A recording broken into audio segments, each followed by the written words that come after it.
You did it. Well done. If you've kept up with us this year in the Ignite the Truth Bible reading plan, this week you're going to come to the book of Malachi, or Malachi as it's pronounced in English. In the Christian canon, it's considered the final book of the Hebrew Scriptures. Malachi's name means my messenger, and God sent him to prophesy primarily to the southern kingdom of Judah after the rebuilding of the Second Temple during the time of Ezra and Nehemiah. Many people had returned from captivity in Babylon, and though temple worship had been reinstated, the vast majority of people were not walking in God's ways, and the worst part of it was the priests were the ones who were leading them astray. It's terrible. In chapter 3 and verse 5, we'll read a long list of sins and injustices that were prevalent in his day. People were dealing falsely with one another because they had wrong beliefs about God. In fact, chapter 2 and verse 10 tells us that everyone dealt treacherously with his brother. And then it goes on in verse 17 to tell us why.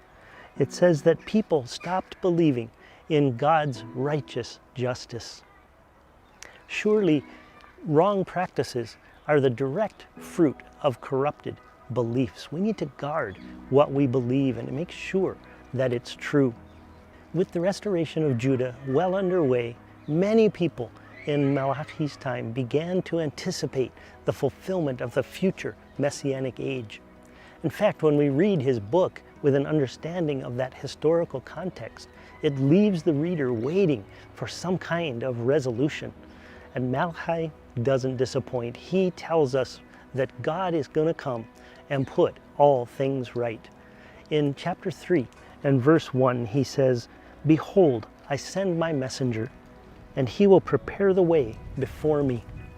And the Lord whom you seek will suddenly come to his temple, even the messenger of the covenant in whom you delight. Behold, he is coming, declares the Lord of hosts." People anticipated from Malachi's message this coming day of restoration. As we prepare this week to start reading the apostolic writings, especially the Gospels, what's our takeaway from Malachi? His message to us today is the same as it was for Judah back then. We need to recommit ourselves to God and to walking in his ways. In Malachi chapter 3, God reminds us, "I am the Lord, I do not change. Therefore you're not consumed, O sons of Jacob." Is our belief in God and his righteous justice still clear? He's going to come and put all things right in the world for the sake of his great name. Are you ready?